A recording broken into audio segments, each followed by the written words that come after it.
We're joined by Clare Flannery, who's Sustainability Manager for AB-Inbev. Clare, thank you very much for coming to talk to us. There's been quite a bit of talk at this conference about moving from risk to impact measurement. What's that mean?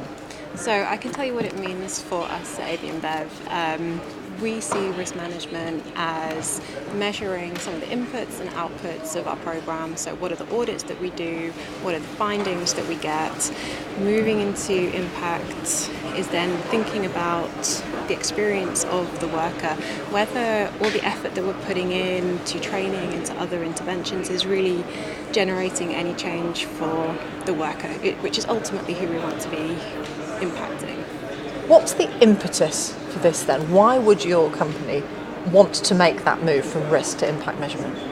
So, there's a couple of things. So one is that we really do believe that if our suppliers are going to run good businesses, and we absolutely want our suppliers to run good businesses, that they need to treat their people well. And there's a very close relationship, a sort of a symbiotic relationship, I guess, if you like.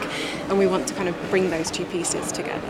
How do you then foster that move? How do you make it happen? Because it's not just down to you, is it? No, so some of the ways that we've engaged suppliers is going into their facilities and looking at the management practices within the facilities, talking to the leadership and really observing their current practices and having focus groups with the workers. And what you find often is that the frustrations are the same on both sides, and when you can bring those together, you can find some of the solutions that sort of meet the needs of both parties. That sounds like it's very much rooted in better communication. Often, surprisingly, it has been. So either it's very practical in terms of supervisors not being on the floor when they're needed to help to solve solutions. People on the production line have ideas and they want to share them with supervisors. So that has been quite a sort of a cause of frustration. But then there are other things like just being able to talk about when the bus doesn't arrive on time and then the pay doesn't, their docked pay and things like that. So being able to kind of voice some of the issues that they're experiencing.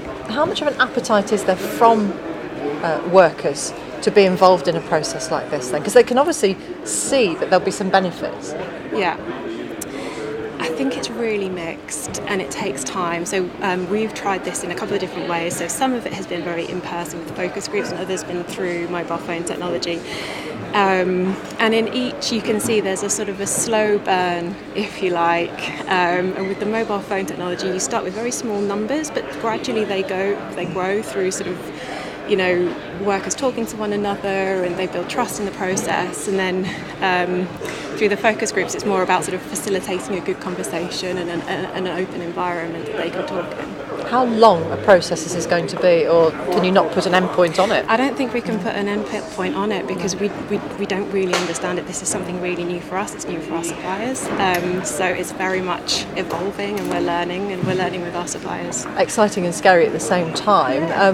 What examples of best practice have you been able to draw on, perhaps from other companies that have already tried it? I think the piece for us that we're really keen to learn more about is how companies, because we've very much been in a sort of small scale pilot situation. We've had a lot of learnings ourselves, but then looking to others that are much more advanced and to see how they really embed it into their processes and how do they use that information in their commercial decision making, in the way that they manage their suppliers as well. So that's the piece that we really need to kind of thresh out. Well, best of luck with it. Thank Clare you. Flannery from AB-Inbev. Good luck to you. Thank you very much. Thank you.